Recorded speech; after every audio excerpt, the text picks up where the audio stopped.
Welcome everyone to UFI Connects, I think number 34 or 35. We stopped counting after a while. UFI Connects today, 5 trends to watch in 2021. I'm your moderator and host for the day, Kai Hattendorf from UFI. In the back office, we have Pascal and Jana and Karen, and sharing the screen initially with me for the beginning before we try to bring as many of you in as possible actively.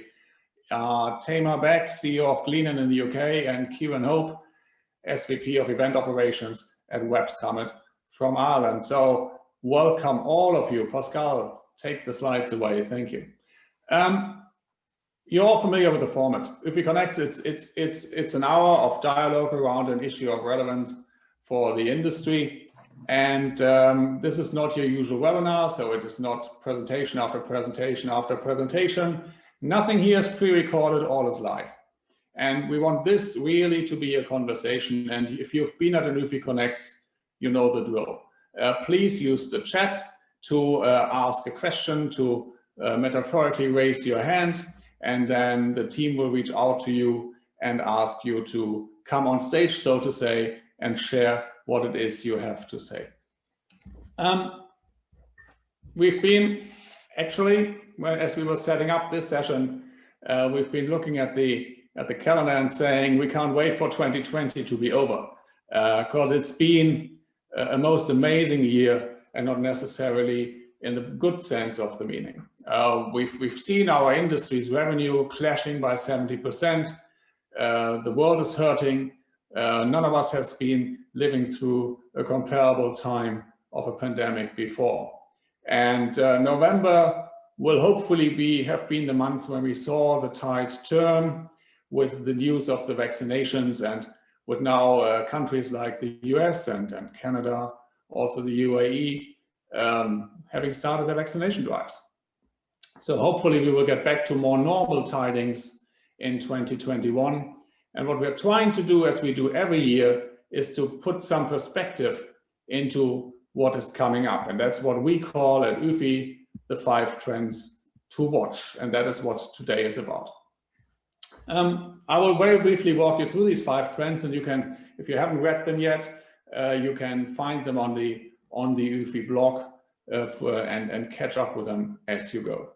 Now, the first trend is not really a trend, it's not really a prediction, it's just a matter of fact. This too will pass, but it is so important to say that, because sometimes, especially as we go back into lockdowns in some parts of the world and are really suffering through what is a challenging winter ahead, we need to be aware that, as Professor Streeck told us at the UFI Congress recently, this pandemic will end over time, even though the virus may stay.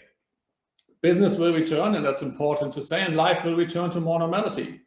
And the meeting places and the marketplaces that we as an industry build and operate, they will be the key for economic recovery, and we will be one of the most important players guiding that recovery for all the sectors and the industries. And more governments are understanding that, and we will get into government programs, I hope, later today as well. Our task as the events industry is to stay united through this pandemic, and to speak with one voice, to make clear to the authorities what we bring to the table, and that we are not another part of the COVID problem, but indeed a key element of the COVID solution. And not just, I may add, when it is about turning our venues into hospitals or immunization or vaccination centers, but also in them hosting the industries as we return again. The second trend is based on that. We will bounce back as an industry and as a sector. Our industry will grow big time in 2021. It will grow even more in 2022 and in 2023 and beyond. Of course, we've fallen so far this year, we've lost so much revenue that it's easy to bounce back. But it's important that we get our mindset changed and say 2021 will be the first of many years to come where our industry will rebound and grow. Some markets will bounce back faster, others will take more time. If we look at the times it took various markets in the world to recover from the 2008 global economic crisis, it took the emerging markets 3 years, China leading them. It took Europe 4 to 5 years, depending on which market we were looking at. It took the US almost 10 years for the exhibition industry to reach pre-crisis levels. Travel restrictions and complexities will mean that the shows are restarting locally, regionally, nationally, internationally, in that order. And we're already beginning to see that products and brands obviously travel more easily across time zones than people right now. So global shows will globalize, and of course, we will run these shows with all these COVID protocols in place that we put together this year as a united industry. The third trend, especially on the trade show side, is very much back to basics. The next 12 to 18 months will be about the trade in trade shows. It will be about buyers connecting with sellers to do business. It will be about filling the order books. This year has taught us and the whole industry the ROI of our event. If you look into every exhibitor's order book, you see the empty pages. And what is missing there in the order book, that is the ROI of the exhibition. It will all be about getting back to face-to-face and on-site after doing screen-to-screen and online all through 2020 as we are doing today. People and businesses will need to reconnect, to recharge their business relationship batteries. These have been kept alive and the relationships have been kept alive through digital, but it's just like when it's the afternoon or evening and your smartphone is slowly running out of juice, you need to recharge. And the same is true for business relationships. If we don't meet face-to-face, we can't recharge these relationships. And based on all of that, and we have the research with Explorer to back that up, the trade show budgets will return. Companies are eager to reinvest in the channel. Trend 4, and one of the two we will focus on, these three are all pretty much self-explanatory. I look forward to hearing your takes on those, but we will zoom in today on trend number 4 and number 5, on digitization and people. So digital is everybody's challenge. And this year, all you had to do is to say, hey, I'm doing hybrid. And every community, everyone was kind of very forgiving, saying, thanks God you did something to keep us connected. But we will see a more specific discussion about what is hybrid. Because at its worst, a hybrid exhibition just multiplies the complexities and minimizes the revenue. At its best, it can really expand significantly our reach and value as an industry and create year-round marketplaces. To achieve this, two groups of people have to do their homework. We as an industry, the organizers, together with the venues and service providers, we have to apply the high-speed learning opportunities that the pandemic is giving us to explore how to add digital ever deeper and ever more useful in the trade show experience. And on the other side, the event tech and the digital companies will have to deepen their understanding about why this face-to-face ecosystem is and remains at the core of these marketplaces and meeting places. Why people meeting people are and remain the driver, and why there will not be a virtual trade show replacing it. This ties into the last trend, and that's all about the people. Far too many messages that I've received in the last 3 months were about, now it's my turn to tell you that I'm open for new opportunities. We are suffering as an industry, and far too many of our talented colleagues around the world are finding themselves furloughed or out of a job right now. Other sectors are taking note and are actively hiring people from our industry because we bring a unique set of skills. But right now, keeping the events industry community connected globally is one of the main challenges. And COVID, on the other side, provides us with a big people opportunity going forward, because it has highlighted again the importance of physical meetings. And so people working in industries that are missing that right now may be tempted to come and work in our industry. Just talk to the tech folks on the West Coast, not allowed to travel for the sake of business. Those are people who like to globetrot. Those are people who love to be among other peoples and explore different communities, geographies, and different cultural settings. Many tech people in the Valley are super frustrated that the tech companies force them to stay at home. So there's a big opportunity, because we can give them the offer to travel and connect to people if they bring their digital skills to our industry. And that's why I'm actually quite optimistic to say we're an industry that has always attracted people with very diverse backgrounds. and skill sets, professions, races, nationalities, genders, to come and work in the industry. We tend to see this as a weakness, saying that we fell into this industry or we stumbled into this industry. I dare to argue it's one of our greatest strengths as an industry, that we are so diverse because we are so different. And for this diversity to also reach the boardrooms, reach the decision-making circuits on the top level, be it again around gender, profession, race, nationality, skill set, is one of the ongoing challenges we have as an industry. So if I can manage to stop sharing, there was a short and brief run through the 5 trends as we see them evolving. And CIARÁN and TAMAR, let me bring the two of you in here. Let's start with you, TAMAR. And if you could introduce yourself briefly for the 5 people on the call on the session who don't know you already, and share some initial thoughts, and then I ask you, CIARÁN, to do the same. Hi everyone, I'm TAMAR from Gleanin. So we're a marketing tech company for the events industry, and we've been around since 2012. And previous to that, I was actually an exhibition organizer with Reed Exhibitions for the 15 years before that. So I've been an exhibition organizer longer than I've been in tech.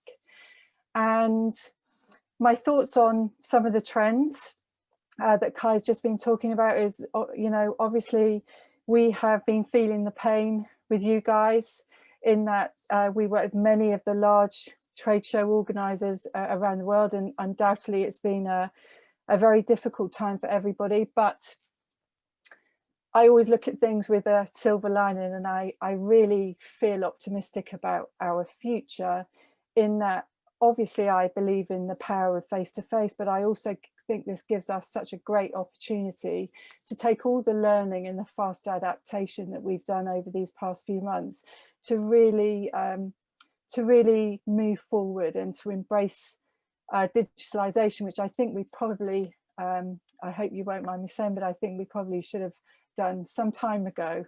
And we've been forced into this very quick change, but I think we will be all the better for it. And I'm certainly looking forward to seeing how the face-to-face experience changes in the future. And I think that whilst content and all of the digital events that we've all experienced, I think there are certain things that can be delivered very well digitally, but obviously that face-to-face brings benefits in terms of relationships. And I'm very excited to see what some of the organisers may do with the experience of the type of experience they're going to think about delivering to their customers and their communities when live events come back.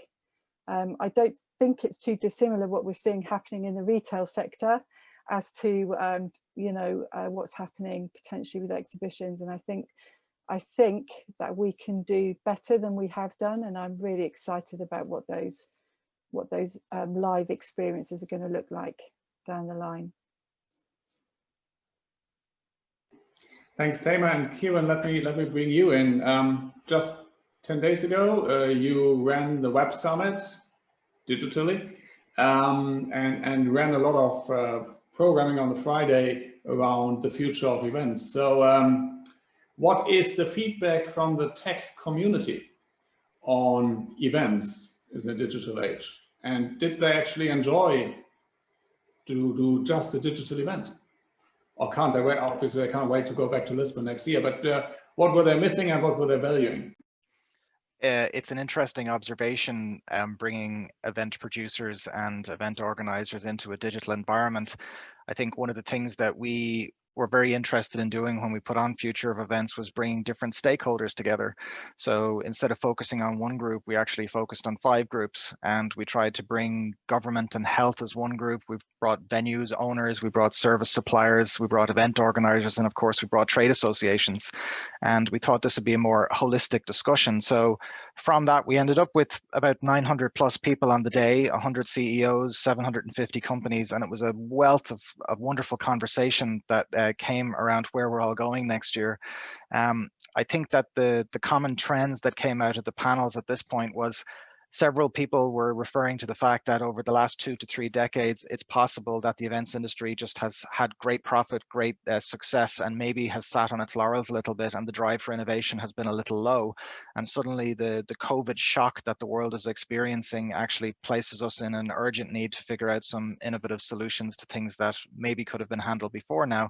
But at this point, better late than never, we're all rolling up our sleeves, getting involved with new startups, getting involved with new solutions, and actually coming to things like Future of Events or Today to sit down and talk together to actually come up with solutions.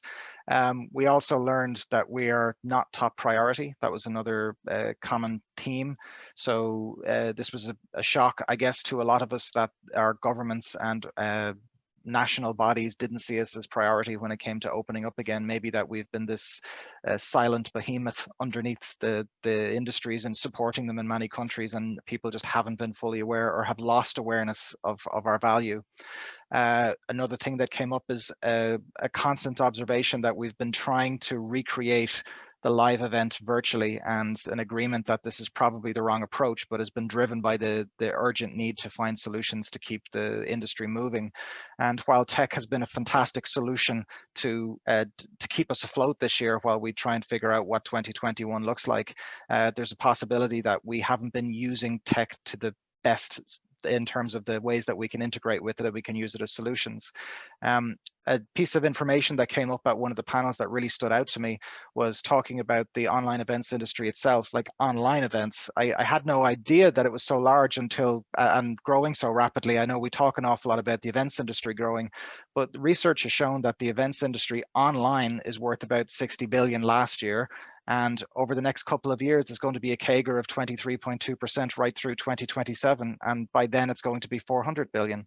So this kind of should raise some warning signs for us to go that the things that we've been experiencing in 2020 as we move into 2021, it's a good opportunity to sit back, reevaluate our value propositions, and try and make some decisions to like enjoy some of this growth that is on our doorstep if we can possibly take advantage of it. That's an interesting number, and I always argue if we can only activate a few percentage points of the digital marketing budgets companies are spending beyond the traditional trade show or face-to-face budgets, we will at least double as an industry.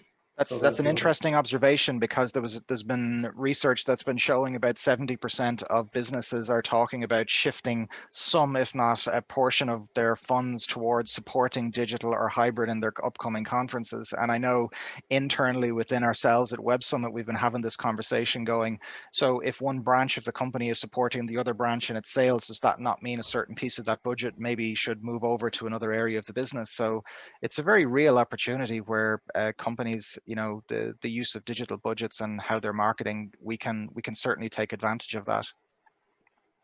Yeah, and it is then about finding, again, because I want to go back to the people, because it's the people skills that we need to understand this and to bring the right skills into the industry and to make that happen. I see a few familiar names popping along on the participations list, so I challenge all the Trevors and Birgits and everyone to raise your hands and join the conversation. But Tamar, meanwhile, I mean, what do you see when it comes to changing skill sets that we see as becoming more visible in the industry to answer this call? What I've witnessed is many experienced industry colleagues using the opportunity for slightly early retirement. Few of them will surely come back in some function or others. And I see lots of the fairly new colleagues in the industry clinging on. But what I see right now is that we are losing a lot of these talented hands who know how to get stuff done with 3 to 8 years of experience. And if things restart and we rebuild, how would you say we need to rebuild differently, and what kind of skills shall we bring in? I think this is a key point. So if I look at what's happened and the adaptation that we had to make, we were very unprepared for it. And I think back to my own experience in trade shows, in that, and when I went to recruit people, we tend to want to recruit people in our own own make. So we go after people with trade show experience, and we value that so highly that I think that we've forgotten to really try to, especially this experience has taught us that we need new skills, and if we don't have new skills in our industry, we're just not going to be able to keep up. And I think so I think we have to have we need to be recruiting people with digital skills. We need to purposefully recruit people from outside of our industry sector, and I know that's a shame when we're shedding all this great experience. And I hope people will be able to kind of, you know, find new careers and things. But I do think we do desperately need, my idea about diversity is that we actually go after people that have completely different sets of experience, because we really need that different thinking. And it's so hard. It's very hard for me, even as in event tech now, to forget my 15 years in trade shows. To forget them completely and to look at things with fresh eyes. And I think now more than ever we have to have fresh eyes over what the opportunities are, and we need youth. We need diversity, we need different thinking, we need grit. We don't just need lots of people with degrees in event management and trade show experience. And I think if we can build teams that have that diverse thinking, we will produce better events. We will produce experiences that people want to come to. So I think we've got a lot of change still to come, and it's going to be a little painful, but I think that's the way the industry will continue to grow and to survive. I agree. It's about bringing in different mindsets and adding to the mindsets we have. We are great in producing events, and we have to figure out how to become great in linking these on-site events and experiences with the digital opportunities all year round. I put the question in the chat for all of you people on the call, and please raise your hand and add your voice, because this is the crystal ball is yours just as well as ours. The one person you want to hire to have an important role in the industry, please describe this one person. Stephen Seed, you're the first to dare to say something. I don't know if we can get a hold of you and bring you up on screen to explain why you are calling for web page creators, broadcast producers, data analysts, AI experts, and directors, and you have to choose one of them to hire. Well, I would say producers amongst all of that, simply because at the moment we are very into the physical side of things, where operations is, you know, that's the difficult part of our kind of business, and everything is critical because it's 2 days, 3 days, 4 days event. But in the digital world, we need people who understands digital. The kind of matrices that the digital space can give us would be almost completely different from the physical world. So we will be tracking KPIs like click-through rates and CPAs and so on, which is totally different from what we used to do, right? So I think I would say producers, because you are actually broadcasting your stuff out, the content that you have created, and they need to be able to broadcast the right kinds of content and emphasize the right kinds of content. That's personally my opinion. Thank you. Thank you, Stephen, and great to have you. We haven't met in the UFI Connects, so where are you from? You're on mute. Famous 2020 quotes. Okay, I'm based in China, in Shenzhen, but I'm from Singapore. And great to have you with us. I used to run the Singapore Expo, and I used to be with Gleanin and UBM. Great. Great. Thanks for making that point. And Kieran, now you just organized a multi-day event that is normally a conference, and I'm sure you went through a different or very similar experience than we did with our UFI Congress. We suddenly found ourselves to be programmers and indeed almost broadcasting like in the good old days when we worked for television. Exactly. it's funny, we're talking about different industries. My background was in the entertainment industry in Hollywood. And when Web Summit came calling, when we were doing the interview process, I wasn't kind of sure how this was going to work and why they wanted me in operations. But as time has gone on, and in particular this year, it has really become more and more obvious that it wasn't just about the operational piece. It was actually about bringing what we're talking about here, frankly, bringing some knowledge from somewhere else to shake up how we've been doing things. So, for example, one of the shifts that we would have made in the past year or two is we went to Ireland, where we are, and we found ourselves the best production designer we could find in the country. He was winning all the awards for theatre design, and we headhunted him from that industry, brought him into our world. And at first we were using him on our stages, but when 2020 hit and COVID hit, we immediately started taking advantage of his production design skills in how we look when we're broadcasting content. And at the same time, we've been sourcing basically as many editors as we can find. Like for the last week of work, it would have taken 14 editors working 10 to 12 hours a day to get the content ready to put out. And at the same time, we've started looking at what I suppose in the TV world, as you're describing it, like executive producers necessarily more so than event producers trying to make the transition.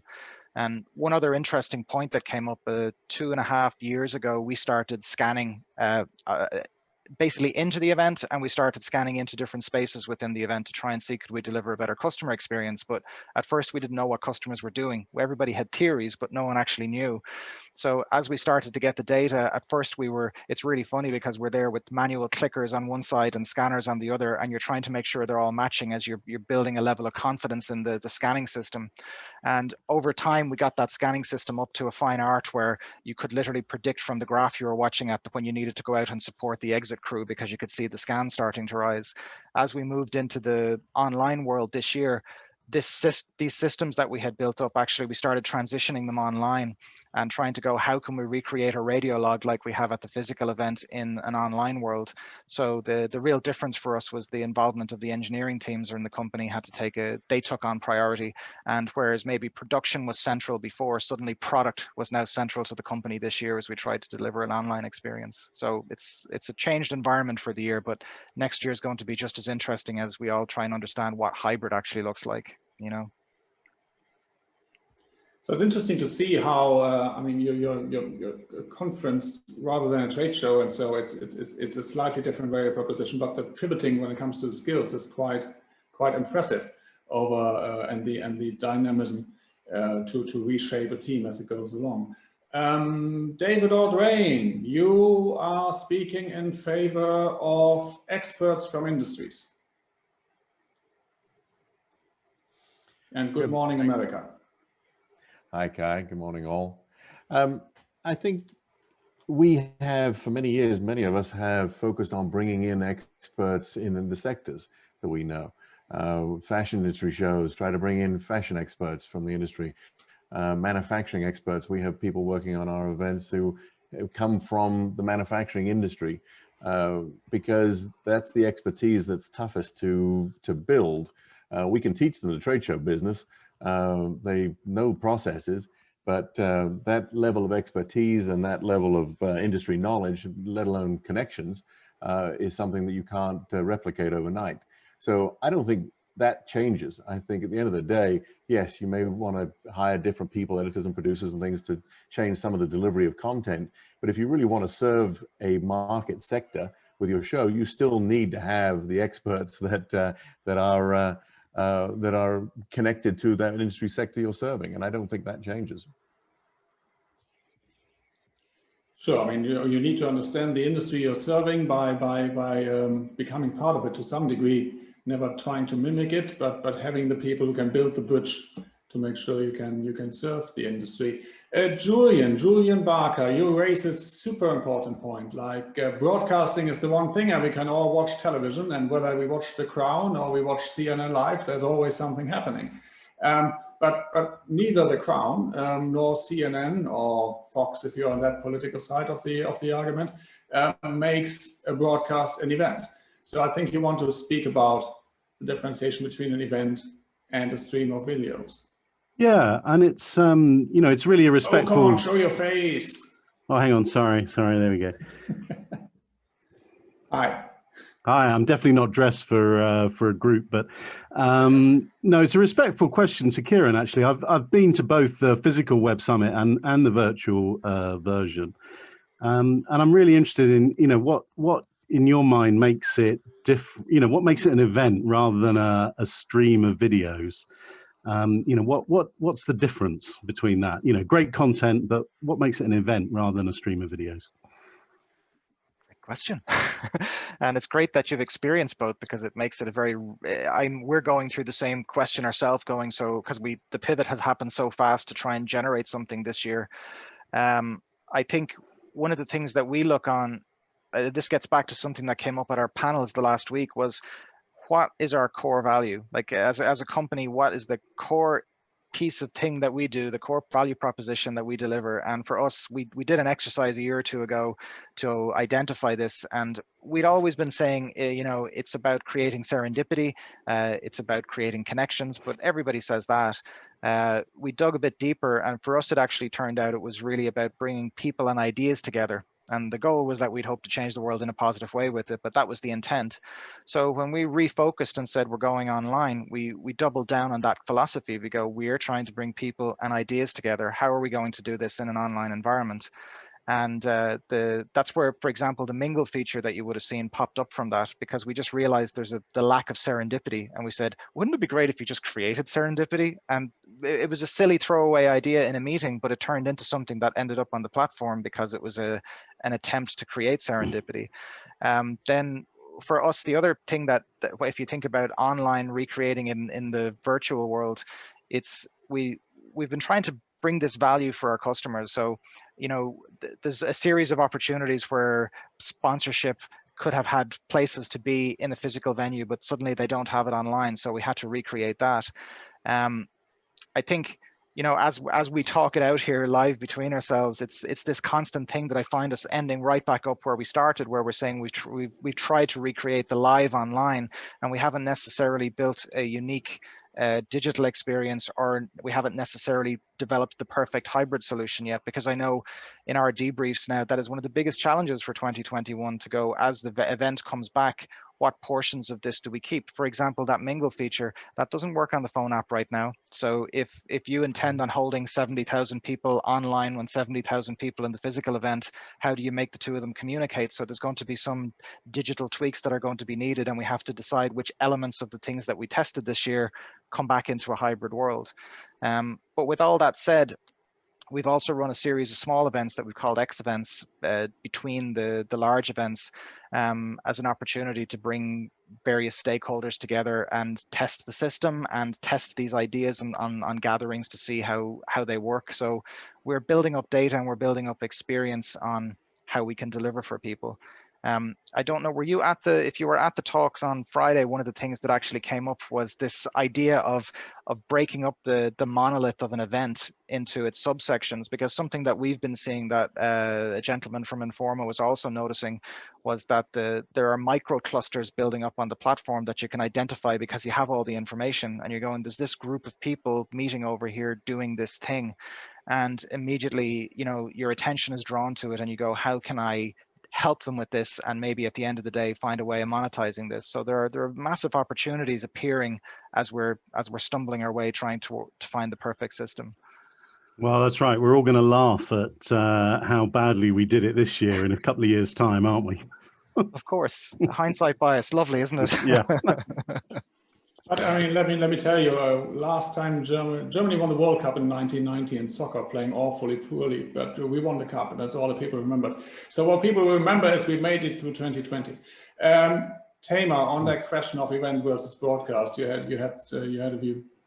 Yes, so my view, and I was at Web Summit. I was on a round table, but not. I haven't been to the physical event, but I have admired the event from afar. In that, as a trade show organizer, I've been looking at what Web Summit have done for years, thinking, wow, that's like an event of the future. So hearing that they were already recruiting people like you, Kieran, before this happened, meant that you already had a vision for what the future might be. But the difference that I would say between an event or a set of videos would be interaction that's the difference to me. So now we've got so much online content that there's so much to choose from. It's so noisy out there. To me, the difference is the interaction and the value that someone puts on having that interaction live. So even if we were watching TV, it's the difference between watching something on catch up or watching something that is on live TV, which most people don't do these days. But if you were interacting with a sports program, a live football match, people will interact with on Twitter and social media with hashtags and things. And it's that feeling that everyone is at something, having the same discussion, watching the same thing at the same time. And at a business event, it will be that Q&A and that feeling that you're watching something for the first time with other like-minded people. Whereas the video and the on-demand, that it loses something there, but it will be the right content for some people at the right time. But each step of the way, you're going to get something different. And personally, I did try to experience that mingle thing, but I that's not for me online. It's okay. The surprise, the surprise who's on the end of the other side is daunting for me. But I'm sure it works for some people. But for me, that's what that means. Interaction, I think, is the difference. Yeah. Face-to-face is a very interesting challenge in an online environment, and trying to maximize it, like that's the piece that I think we still have all to conquer, to make people feel like there's a value to do that. But I suppose, having gone through the entertainment scene of where I watched I watched Netflix emerge, I watched the death of the record industry, and watching those transitions happen, I don't necessarily, I think something that came up on one of the panels was that we don't necessarily think this is a blockbuster moment where video is dead and something else is alive. But I do think there's certainly for our own event, we had a whole group of people that came to our event that would never have come to our event because they could never have made it before. And we'd even startups that were coming from the back of beyond countries where they'd never have been able to afford to come. So that group of people that we've empowered, for them, the experience may not be the physical experience, but for them, it's an experience they couldn't have before. So it's trying to go, can we identify that? Can we work on improving that as we move the other group back towards the physical experience that we all cherish so much, I want to tap into this, and we had a number of additional comments. I can't call you all up. And what differentiates an event from a broadcast? Essentially, it's the interaction, it's the life, it's the sense of being somewhere when it happens, and of somehow taking part as things take shape. But back to a mindset question for the staff and for the people we need to hire in the industry. Haldun, you made a very interesting point about rather contextual skill we will need. Yeah, hi everyone. It's great to be here. And probably I didn't say anything new, because what I believe, actually, first of all, I should say I work in Turkey, Izmir. Probably some of you guys heard ISFAŞ, is the Izmir fair.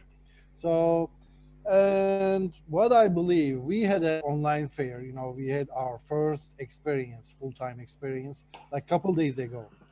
What I realized is, we did a great job, in the first time, we did a great job. We had no idea, and in a very short time, we figured out, we managed to put a great show with lots of visitors, and it was all online.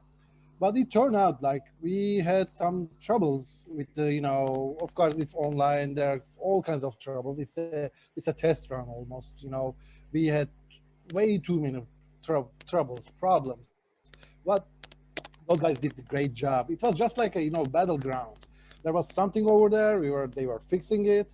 And what it turned out like, our customers, they're coming to online fair, online trade show, they always call their, customer support service, whatever the guy they were talking, and they ask for them to, solve their problems. And of course, we eventually made a, a connection between IT and our, sales team. So they managed to collaborate. And it turned out, very, we did it because our sales team had very strong interpersonal skills. So they were able to, build a bridge between IT and the, customers. And that's why I always look for the, people with the strong interpersonal skills, because they can be taught, they can be taught about, all kinds of business, trade fairs and all kinds of different things, even IT. But it's very important to feel the customer, what they are feeling, what they want, and what's their problem. So find a solution for that. It's very important, as far as I see from our online experience, because when it's online, when it's in the venue, it's very easy to go there and, solve the problem with your technical help and everything. But when it's online, it's completely different. It's like driving a car, learning how to drive the car again. So we did it, and I figured out, interpersonal skills is very important assets in this, in this new region, I should say. And I believe it's going towards that way. But like Kai said, is it like, well, what's going to be the next one? It's the digital. It's going to be hybrids. What's going to be the hybrid? I think we are going to talk about a lot, because the tides are changing right now. We are in the new era, and I believe we will learn a lot from each other and each other's experiences. And thank you for all for letting me speak. Thank you. Thank you, Haldun. So the interpersonal skills, the stuff that no AI can fix. Yeah. If you ever watched a robot trying to climb the stairs and it's not from Boston Robotics or Flying Dalek, you know what I'm talking about. Birgit, you raised a very important point, and Grüezi, Switzerland. Yes, Grüezi. Hello from Basel. Yes, for me, I think the diversity in a team is very important. And I'm actually, I just joined. I'm not from the events industry. I'm coming totally from the consumer industry. And I joined the event industry in April. And for me, it's pretty interesting to see, working also on new products as had new ecosystem, to see how we can really, as a pretty diverse team, come up and achieve something diverse. I mean, also with regards to age groups, because I believe that Gen Z is very important, because we can learn from them how they consume. And I would now in my team, I would hire a Gen Z person who is consuming a lot digitally, because I want to find out how that person, what that person is looking for in physical get-togethers, in physical meetings, in physical events, and to learn from that. And when it comes to hybrid events, this is also, we've been more or less discussing on a daily basis. What makes digital exciting for us, for our industry and for our clients? And I think this is the key question that we try to answer now. I very much like what David and what Steven said. We in the very beginning, we thought, okay, we hire a bunch of programmers, and we set up everything digital, and we just copy paste. But we know now that's not working. And for me, this is still exciting to find out, because there are good digital events out there with hardly any audience. And then there are other events with lots of people. So to really find out what we can use once we go back, the positive we can use from the digital once we go back to physical events. Very, very interesting to listen. And the fact that you are in the industry now for more than 6 months means you've officially arrived, because either people leave after 6 months or they stay for a while. So welcome for a second time, Birgit. Glad to have you.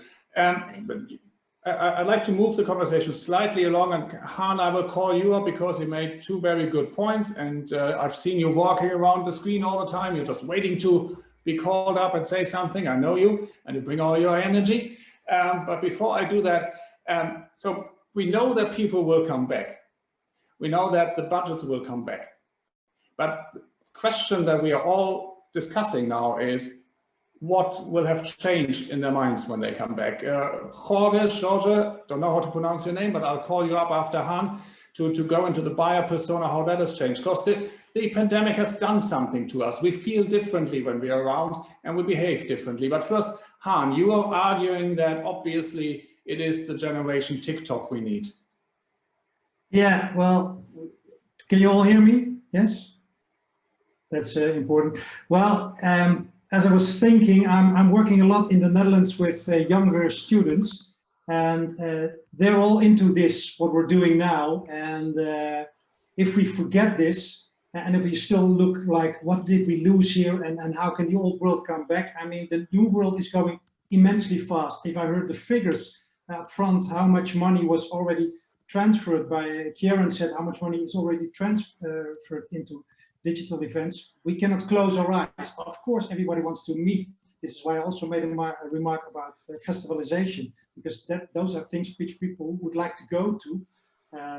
But we should actually see and learn from them how they are doing their things, how they are connecting to their target groups. Because in the back of our minds, we still have customers, that hasn't changed, and they want to connect to a certain target group. But these people are, well, we have been forced to be upfront, but they're even more upfront on a day-to-day basis. So I'd say, let's just learn from them, those influencers. Why are they getting so big, such a big audiences, etc., etc. So that was the background of my thought. Thank you, Han. And Carla, the two of us, we will remember this German song "Kinder an die Macht" from the times. It's looking at what the future customers are establishing as behavioral patterns is really one of the keys to going forward. So, Jorge, how do you think the visitor persona will have changed this year? What has the pandemic done to us as human beings when we attend an event or trade show? Actually, I think that we have seen many. Show your many face, please. So, there you are. Hello. It's okay. Yes. Actually, we are starting to do the study of the buyer persona, but I personally think that they have changed along this time. I've been in the industry just for 1 year, but I was in the other side of the desk as an exhibitor for 10 years in the security trade show that is under my control now. But I think that the mix of the people attending trade shows is changing. Now with all the digital effort and digital offer we have, is a younger public audience that we have in the trade shows, but we are not losing, but maybe missing to do something for the older, for the senior attendant to the trade show. So that's what I meant about the buying persona. We were focused on the physical trade show for one specific type of person, and we moved suddenly to a different type of person, and maybe forgot about the other one. It's just my comment here. Thank you. Indeed, it is. People are changing, and people are changing their behavior, which actually lets me jump over to the venue side of things, because I've been to Singapore 2 weeks back to attend an industry event, and it was great to see colleagues, and it was amazing to be on an airplane for 13 hours and get some decent sleep. It was wonderful to be on site, but boy, we used a lot of space for a fairly small conference, with a screening area and the rapid testing on site and the waiting area and staggered seating and staggered show floor attendance and wide aisles and everything.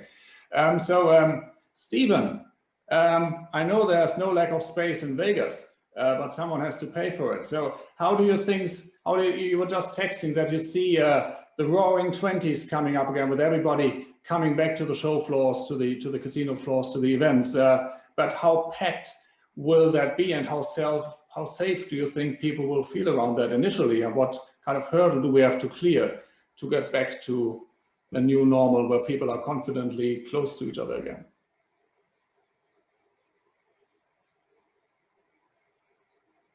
Where's Stephen? Where's Vegas when you want them? Can you hear me? I can hear you and I can see you. Sorry about that. All right. Yeah, I think never walk away. I can always call you up, you know. In the chat there, I had mentioned that I think we're going to see another roaring 20s, similar to what we saw 100 years ago with the Spanish flu pandemic. And it's ironic that it's almost, you know, to the date 100 years later, and what we're looking at. If you look back in history, you know, people were doing the same thing. They were wearing masks and social distancing and all that sort of thing. So I think there's just going to be a real pent up demand once we get that roll out these vaccines and really get people comfortable with traveling again. And we kind of saw that when Vegas opened back up on June 4th with our leisure guests kind of flooding into the city, especially on the weekends, not so much midweek, but on the weekends, we pretty much got to capacity pretty quickly. Now, when we opened, we only opened up 60% of our inventory, and we hit that 60% pretty regularly on the weekends, but on the weekdays, that occupancy dipped down to around 20–25%. So you can see where there's a real void in our occupancy and for destinations due to the lack of conventions and meetings and trade shows and that sort of thing. So I think, you know, right now we're all spiking here in the United States, as are a lot of people, or a lot of areas around the world. But once this vaccine kicks in, I think it's going to be slow. But I think it'll start out slow, but it'll gradually pick up quicker and quicker. And I think, you know, we're looking at doing events starting in the end of the second quarter, third quarter, and fourth quarter of 2021. And I think it's just going to take off from there. And like I said, I'm a big believer in the vaccine. I'll be first in line to get one when they become available, and they're rolling out as we speak, if you watch the news. But I just think once we get past this, people are going to be so hungry to get back, not only for travel and leisure travel, but back to business and hit that face-to-face events and really get back to where we were, you know, a year ago.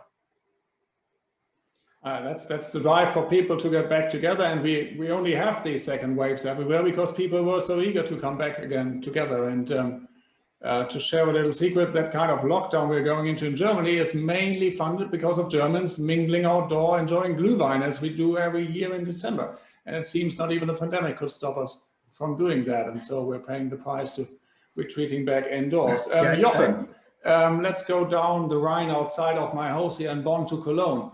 And bring you in, still on the venue side of things. The road between now and that pent-up demand and that new normal will probably take at least a year. And for global trade shows to come back, the talk of the industry is that we will hopefully be back to 2019 levels globally by 2024. So there's a journey in between now and then. And how do the venues cope? How do the venues change, and what kind of impact does that have on the planning of the venues to make sure that we can run events safely as we rebuild their confidence? Yeah, it's an important point, I think, when it comes to venues. Just before I come to the venue side, just one thing, and CIARÁN already knows my view from the Web Summit. I just feel there is no virtual exhibition, there is no hybrid trade show, and we should be careful with this semantics also. A virtual or an exhibition or a trade show is always physical, yeah, and I think we should really be careful when we talk about that, because otherwise I think we mix things. The second point I would like to make is that we should also differentiate. I mean, when we talk about events, at least in our core industries, we must differentiate between exhibitions and conferences. CIARÁN, you've seen that basically in the Web Summit. It is sort of, I would say, quotation marks, easier to digitalize a conference and to do the same with the exhibition. Yeah, because the expectation management for an exhibition, when you digitalize it, is much more difficult than in a conference. Conference is content, but exhibition is much more than that, yeah. And I think that having said that, I think is important, and there could be a lot more said basically to where I see the digitalization go. Now, question answered, the question from Kai answered. I think the point for venues is that, and I not only look at venues, then when we look at the setup which we have in our industry, and I think that is important to always realize, we have three parties who are the suppliers. This is the venue, this is the organizer, this is the service provider. And we have two parties which represent the demand. That's the exhibitor and the visitor.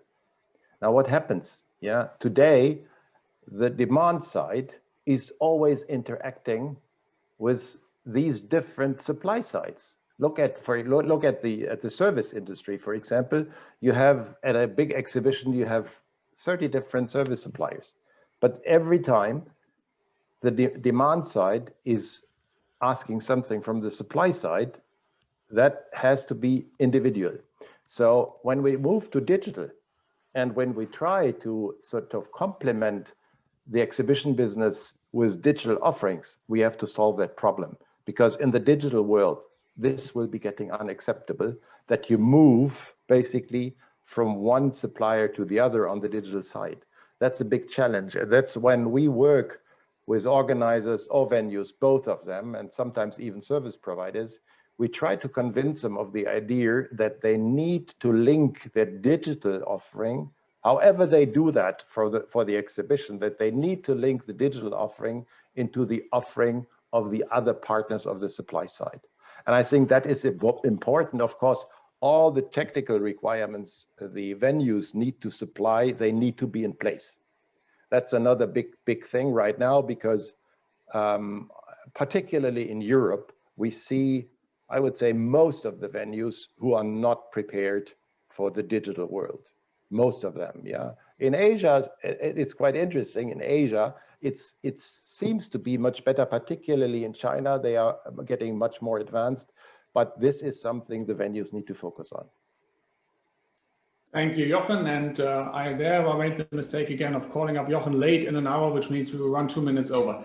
I could, but as always, he has a lot. You have a lot to say, Jochen. Yes. Let's wrap up. It's been, I mean, the time flew. 60 minutes, a little crystal ball working group here. TAMAR, in 1 minute, what's your main takeaway going forward? My main takeaway is I'm not expecting the industry to come back like it was. I'm not convinced we'll ever see huge global exhibitions at the size that they were, because I think it's going to take so long to get to that stage that the communities themselves will have found solutions, other solutions. I think there'll be there are already new competitors coming up. Anybody with a reputation in a community can run an online event, and that gives you the basis for which you can start to delivering things in person. So I think there will be radical shape up, and I think that the way that events are, what they look like, will change. We haven't changed the format for trade shows for, I don't know, 100 years or something. I'm not expecting them to go back to what they used to look like. I kind of hope they don't. I think they can be better than that, better experiences. But I can't wait to I think people always want to get together, but how they do that will be different. Kieran, your one takeaway from today. So there's so much to take away. Where do you start? I think something has stood out to me that I think is coming is that there are new market opportunities, and something I would agree with Jochen on that he was talking at Web Summit about was the perceived value to customers. We haven't yet figured out what the perceived value digitally or hybrid might be or could be. And I think that's something that we need to roll our sleeves up and try and figure out as we enter 2021. I think the regional nature of conferences, as you pointed out earlier, is going to become significant in the year as we try and wait for the rollout of vaccine, which is not guaranteed. Like already the issue of international vaccinations for the whole world. So for Websun, if we just look at our group, there's certain countries that would normally come to our event that aren't necessarily going to have vaccine anytime soon. So how do they stay involved in that? So we need to just take care of that regionalization to make sure that we don't destroy or cannibalize what we're doing as we're just trying to wade through the next year or two as it comes back. I found something that you also said, Kai, was interesting. You mentioned 2024 as a recovery date. I'm not sure where your info came from, but it's funny because it's synced up quite well with research that McKinsey had been doing, where they were looking forward in time and asking us at what point would the GDP contribution of our sectors return to pre-COVID levels. And they predicted 2024 at best, assuming vaccines roll out, and if vaccines don't make it out in time and it's a more difficult return, it could be the early 2025.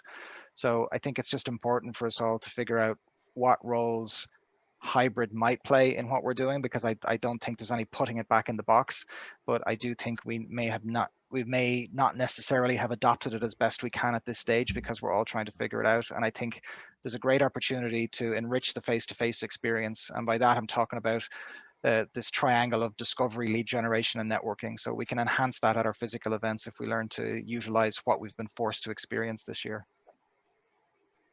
Thanks, Kieran. And I will not go down the rabbit hole of discussing hybrid. That's, I can promise you we'll do an UFI Connects on what is hybrid in 2021. And I'll come strongly opinionated into that session. My takeaway is that it's actually fun to bring people together for an hour to have a chat like this. And I want to thank each and everyone for joining us. TAMAR, Kieran, for leading that conversation jointly with me. Pascal, we have some closing slides. Because I wanted to make sure to mention one new initiative from the UFI side that we have launched last week. Now, we are a trade association, and as such, we serve the companies and represent the companies active in the sector. But we put our heads around for a long time in the last couple of weeks to figure out what it is we can do to serve all those individuals who are in between jobs right now, or who are freelancing, or who are looking to stay connected to the community, or looking to join the community. And we came up with something we call the UFI Fellowship, which is a program that is right now focusing on 2021, where we essentially open UFI products, UFI services, UFI access to people who want to join that community. And we're asking for a little fee to make sure we can cover the costs. But for that fee, we essentially give a lot of rebates and discounts and access. So if you're interested, ufi.org/fellowship, we will roll that out throughout 2021. We have one more UFI Connects to come this year, and that comes tomorrow. And it is also more of a conversation and even almost a workshop. We want to offer the opportunity to tap into an institution called the Enterprise Europe Network, how you can connect as a player in the exhibition industry with players in other sectors, and also benefit from EU funding. We will do this together with the European Exhibition Industry Alliance and Barbara Weizsäcker, and you see the panelists on this slide. And you can, of course, sign up for that and all the other UFI Connects on UFI Connects on ufi.org/UFI Connects. Thanks, Pascal. Next slide. On UFI Connects, you will also be able to watch this session. And Janine, I'll send you the slides, and you can also rewatch the session there. And I want to close, as always, in thanking our sponsors who are helping us to make all this possible, our 4 Diamonds, TCEP, the Qatar Tourism, National Tourism Council from Qatar, Shenzhen World Exhibition and Convention Center, and our friends from Freeman. With that, apologies, as always, I ran 5 minutes over, but as always, I didn't run more than 5 minutes over. Happy holidays, everyone. My next UFI Connects is in 2021. If you're not in Europe, make sure to get a tree. I know they're sold out in Hong Kong. Have a break, take a deep breath, come back in 21, and we will rebuild our industry. Thank you and bye.